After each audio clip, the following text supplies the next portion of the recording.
नमस्कार मित्रों, युक्ति संस्थान का खास कार्यक्रम गुफ्तगू के 7वें अंक में मैं रमेश सोनी आप सभी का बहुत-बहुत स्वागत करता हूँ, अभिवादन करता हूँ।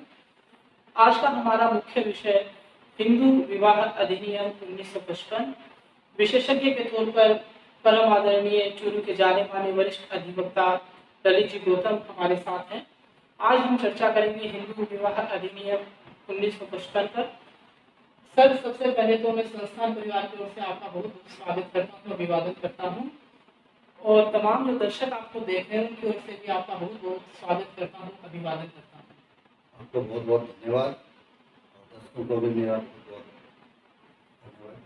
सर, हम सबसे पहले ये जानना चाहेंगे कि भारत में विवाह को एक संस्कार माना गया है, तो भारत में ऐसी क्या परिस्थितियाँ रही कि इसके ऊपर एक कानून बनाना पड़ा राज्य को? देखिए, भारत में हिंदू धर्म जो है वो उसमें जो विवाह एक संस्कार माना गया है और ये संस्कार कोई ये नहीं है कि एक शॉर्ट पीरियड के लिए, ये जन्म जन्मांतर का बंधन रहा है। कालांतर में जब एकल परिवार हुए, पहले क्या था, संगठित परिवार रहते थे। संगठित परिवार रहने से पति पत्नी में अगर थोड़ा बहुत अगर डिस्प्यूट भी होता था तो परिवार के बड़े बुजुर्ग सामाजिक तौर पे घर में रिश्तेदारी में उसको जो है वो सॉर्ट आउट कर देते थे। उसके बाद कालांतर में जब एकल परिवार रहने लगे तब पति पत्नी के बीच आपस में जो विवाद होते तो उनको सॉर्ट आउट करना जो है वो थोड़ा सा कठिन हो गया। दूरियां हो गई, परिवार एक दूसरे से अलग रहने लगे, तो उस वजह से ये एक कानूनी जामा इसको जो है वो दिए जाने की जो है वो स्थिति आई। तो 1955 में हिंदू विवाह अधिनियम प्रभाव में जो है वो आया और इसमें पति की और पत्नी के दायित्व और अधिकार तय किए गए। इसलिए इसकी जो है ये आवश्यकता है जो है इसमें कानूनी जामा है, इसलिए सर, कोई इस अधिनियम से मतलब केवल हिंदू ही शासित होते हैं क्या अन्य धर्म के लोग भी इससे शासित होते हैं? हिंदू विवाह अधिनियम से जो जाति से हिंदू है या धर्म परिवर्तन से जो हिंदू हो गए वो शासित होते हैं। इसके अलावा जैन, सिख, बौद्ध ये भी जो है धर्म के लोग हैं इससे शासित होते हैं। सर, हम ये जानना चाहेंगे कि इस अधिनियम के तहत कौन कौन से शर्तें हैं जो पूरी होनी चाहिए विवाह के लिए और कौन कौन से कर्म कांड है उनको भी फॉलो करेंगे तभी ये विवाह मान्य होगा इस अधिनियम के तहत? हिंदू विवाह अधिनियम के लिए सबसे पहली शर्त तो ये है कि जिस भी वर्ग की शादी होने जा रही है या जिस तथाकथित वधू की शादी होने जा रही है उनके कोई जीवित पति या पत्नी नहीं होना चाहिए, सबसे पहली शर्त है। और इसके बाद उनकी एज की रिगार्डिंग बात आती है कि वर है तो उसकी उम्र जो है वो 21 वर्ष की है, कानून में तय की गई है। वधू की 18 साल की उम्र तय की गई है। इसके अलावा इंसेनिटी नहीं होनी चाहिए, उन्मत्ता की अगर कोई स्थिति है तो उसमें भी वो विवाह जो है वो उसके शर्तों के अनुरूप नहीं होता है। इसके अलावा हिंदू विवाह में शर्त के लिए हिंदू विवाह अधिनियम में प्रावधान किया गया है कि उसमें विवाह के लिए सहमति जो है वो कानूनी रूप से दिए जाने की योग्यता रखनी होती है। वो अगर योग्यता है तो वो हिंदू विवाह अधिनियम की जो है वो शर्त रहती है। संस्कार की जहाँ तक बात है, हिंदू विवाह है एक संस्कार है और इसमें सप्तपदी विधि से हिंदुओं में रूढ़ी प्रथा जो प्रचलित है उसके अनुरूप भी और एक सप्तपदी विधि से विवाह का अनुष्ठान किया जाता है और वर और वधू दोनों एक साथ सप्तपदी विधि से अग्नि के चारों तरफ फेरे लेते हैं। 7वां फेरा जब पूर्ण होता है तब विवाह जो है वो पूर्ण माना जाता है और विवाह अनुष्ठानित माना जाता है। ये विवाह की उसमें कर्मकांड कस्टमर जो है वो कस्टमर सेरेमनी जिसको कहते हैं सेरेमनी ये असेंशियल। कई बार हम देखते हैं कि कोई मानो पासपोर्ट के लिए अप्लाई करता है तो उसमें एक कॉलम होता है कि आप विवाहित हैं या अविवाहित हैं। अगर विवाहित है तो आपको प्रमाण पत्र देना होता है शादी का। तो इसका रजिस्ट्रेशन शादी का कैसे होता है, इसकी क्या प्रक्रिया है, वो भी आप हमें थोड़ा सा बताएं। विवाह के बाद वर और वधू को अपने वैवाहिक स्थिति के लिए रजिस्ट्रेशन की जो प्रक्रिया है उसके लिए जिला पंचायत, जिला कलेक्टर जो है उनके यहाँ पे आवेदन करना होता है और उसके लिए वो दोनों वर और वधू के आवेदन पर उनके माता पिता के शपथ पत्र और विवाह संपन्न कराने वाले पंडित हाँ। और दो गवाहों के इनके शपथ पत्र लेने के बाद में उसकी भी प्रक्रिया जो है वो हो जाती है और उस प्रक्रिया के तहत आवेदन होने के बाद 1 महीने का एक नोटिस जो है वो सार्वजनिक रूप से जो है वो प्रकाशित किया जाता है और उसके बाद में उनके दस्तावेज देख के रजिस्ट्रेशन जिला मजिस्ट्रेट के यहाँ पे होता है। सर कई बार वहीं से विवाह का प्रमाण पत्र जारी होता है। सर कई बार हम देखते हैं कि मान लो किसी की शादी हुई है तो कई बार जो वधू है वो पीहर में जाके रहने लग जाती है, तो वो जो पुरुष है वो दाम्पत्य अधिकारों से वंचित रहता है। तो ऐसी स्थिति में क्या पुरुष भी न्यायालय की शरण ले सकता है, या महिला न्यायालय की शरण अपने दाम्पत्य अधिकारों की पुनर्स्थापना के लिए अगर लेना चाहे तो उसकी क्या प्रक्रिया होगी? हिंदू विवाह अधिनियम 1955 में धारा 9 रेस्ट्रिक्शन ऑफ कॉन्जुगल राइट का प्रावधान किया गया है। वो पति और पत्नी दोनों के ही विषय में लागू होती है। अगर तो पति बिना किसी कारण के अपनी पत्नी को अभित्यक्त करता है या पत्नी अपने पति को बिना किसी कारण के अभित्यक्त करती है तो धारा 9 में चाहे तो वो डिस्ट्रिक्ट हेडक्वार्टर पे है तो फैमिली कोर्ट जहाँ पे स्थापित है या किसी भी जिला न्यायालय में उसमें जो है अर्जी दाखिल की जा सकती है। उसमें रजिस्ट्रेशन ऑफ कॉन्जुगल राइट का प्रावधान रखा गया है। उसमें युक्तियुक्त बिना किसी युक्तियुक्त कारण के उसमें डिजर्शन जो है वो अगर अभी तक अगर साबित हो जाता है तो न्यायालय को जो है वो डिग्री पारित कर। सर अधिनियम में कई जगह शून्य विवाह की भी चर्चा की गई है, तो शून्य विवाह किसे कहते हैं? ये कब मतलब विवाह की ऐसी कौन सी स्थिति होती है कि उस विवाह को शून्य घोषित किया जाता है, ऐसी कौन सी चीजें होती हैं? अधिनियम की धारा 5 में वैध विवाह की शर्तें प्रावधानित की गई है और वो जो शर्तें हैं उन शर्तों में से किसी भी शर्त का उल्लंघन अगर होता है तो वो शून्य विवाह होता है अपने आप में। जैसे उन शर्तों में है कि किसी भी वर के या वधू के कोई पत्नी या पति जीवित नहीं रहनी चाहिए। एक उनकी उम्र का जो है वो अगर वर जो है वो 21 साल की उम्र से पहले शादी कर देती है और पत्नी या जो वधु है उसके 18 साल से पहले शादी हो जाती है तो वो विवाह शून्य होता है। इसके अलावा आपस में उनका प्रतिष्ठित नातेदारी में भी विवाह नहीं होना चाहिए। सपिंड नातेदारी भी जो है वो उसमें निषेध रहती है। आपस में नातेदारियाँ नहीं होनी चाहिए। अगर वो नातेदारी में है तो वो शून्य विवाह। रजिस्ट्रेशन के लिए मेरे एक चीज और ध्यान में आई है। विवाह के बाद रजिस्ट्रेशन के लिए अब शहरी क्षेत्र में नगर पालिका या नगर परिषद को भी विवाह के रजिस्ट्रेशन का जो है वो अधिकार दिए गए हैं और वहाँ भी वर वधू अपना आवेदन वहाँ पे प्रस्तुत कर सकते हैं। वहाँ से भी विवाह की जो है प्रक्रिया वही होती है। आवेदन करना पड़ता है, पंडित का शपथ पत्र देना पड़ता है, गवाहों के शपथ पत्र देने पड़ते हैं और नगर पालिका से नगर परिषद से विवाह का प्रमाण पत्र मिल जाता है।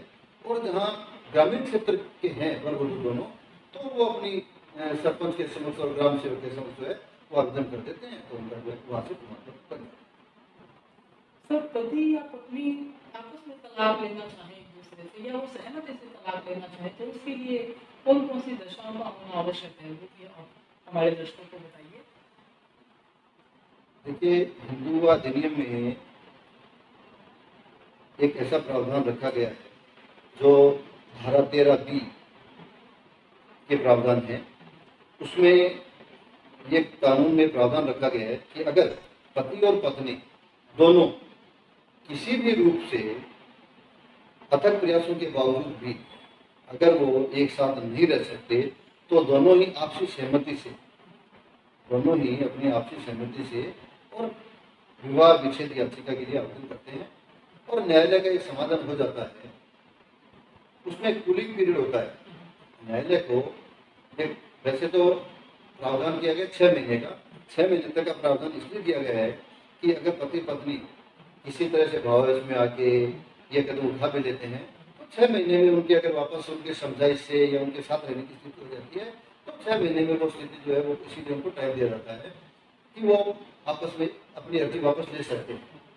अगर वो अर्जी वापस नहीं लेते हैं तो फिर न्यायालय के सामने जो है ये स्थिति आती है कि दोनों की जो है ये बात होती है कि चलो ठीक है, हमने जो है वो हमारा साथ रहना संभव नहीं है, तो न्यायालय उनके जो है वो दोनों के प्रार्थना पत्र पर और उनके द्वारा प्रस्तुत एविडेंस पर उनको जो है वो सहमति से जारी करना।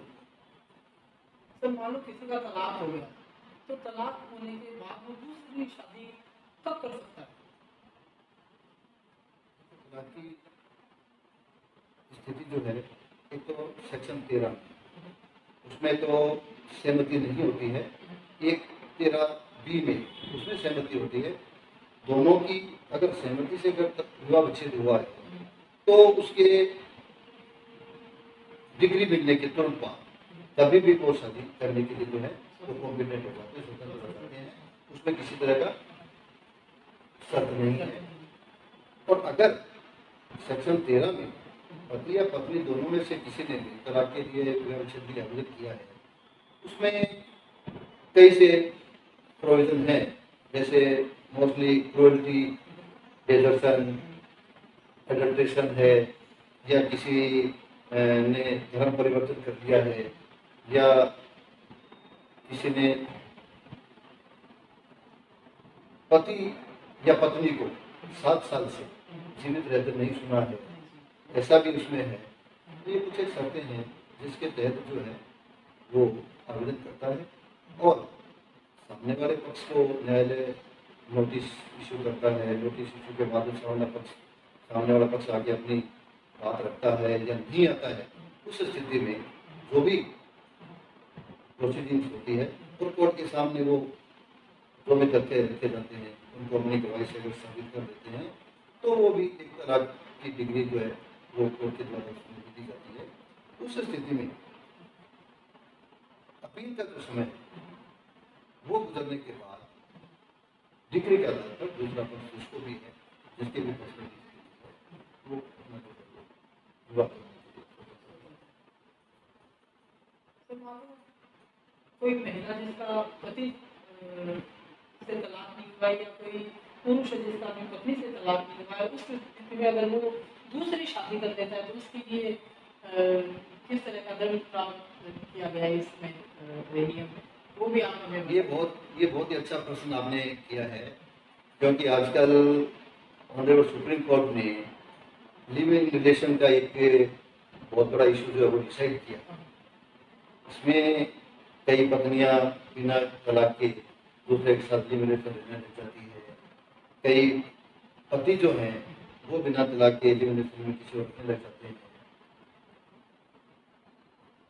भारतीय दंड संहिता, हिंदू अधिनियम में ऐसा कोई प्रावधान नहीं है, लेकिन भारतीय दंड संहिता में ऐसा प्रावधान रखा हुआ है कि बिना विधिवत विवाह विच्छेद कराए अगर कोई भी, चाहे वो वर पक्ष है चाहे वो वधू पक्ष है, वो अगर दूसरा विवाह कर लेते हैं तो उसमें उसको जो है हिंदू अधिनियम में नहीं होती, भारतीय दंड कई बार ये पारिवारिक डिस्प्यूट होते हैं आपस में, पति पत्नी का विवाद होता है तो वो कौन से न्यायालय में शरण ले सकते हैं अपने विवादों को लेकर, वहाँ पर अर्जी दाखिल कर सकते हैं, उस बारे में भी आप हमारे दर्शकों को बताइए। पति पत्नी के विवाद के लिए कोई भी अर्जी हिंदू विवाह अधिनियम में जिला न्यायालय में दाखिल की जाती है और जिला न्यायालय पर अगर पारिवारिक न्यायालय स्थापित किया हुआ है तो उसका क्षेत्राधिकार पारिवारिक न्यायालय को है, तो पारिवारिक न्यायालय में अर्जी दाखिल की जाती है। जिला न्यायालय से इतर जैसे तहसील हेडक्वार्टर पर एडीजे रैंक की एक कोर्ट जो स्थापित होती है, तो एडीजे कोर्ट को भी विवाह विच्छेद याचिका सुनने का क्षेत्राधिकार दिया हुआ है।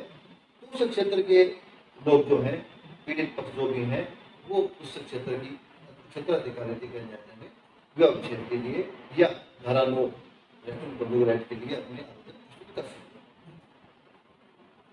सर, इस अधिनियम में भरण पोषण का भी एक प्रावधान किया गया है कि अगर कोई अपनी पत्नी को तलाक देता है तो उसको भरण पोषण देना होगा। तो इस स्थिति को भी आप हमारे दर्शकों को बताइए कि इससे क्या प्रक्रिया होती है, कितने दिनों में जो अंतरिम प्रार्थना पत्र है वो दिया जाता है, किस डेट से मतलब उसको जो भरण पोषण है वो मिलता है, इस बारे में भी आप हमारे दर्शकों को बताइए।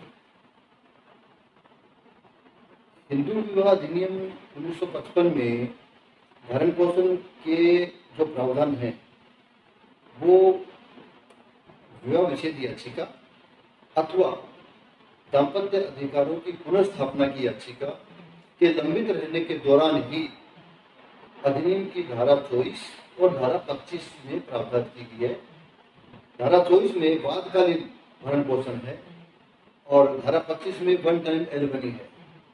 अगर कोई पक्षकार विवाह विच्छेद की याचिका दायर करता है, कोई पक्षकार अगर जैसे पति ने विवाह विच्छेद की याचिका दायर की, तो पत्नी याचिका के दौरान उस न्यायालय में धारा 25 के तहत वन टाइम एलिमनी के लिए आवेदन कर सकती है और धारा 24 के तहत बादकालीन भरण पोषण के लिए आवेदन कर सकती है।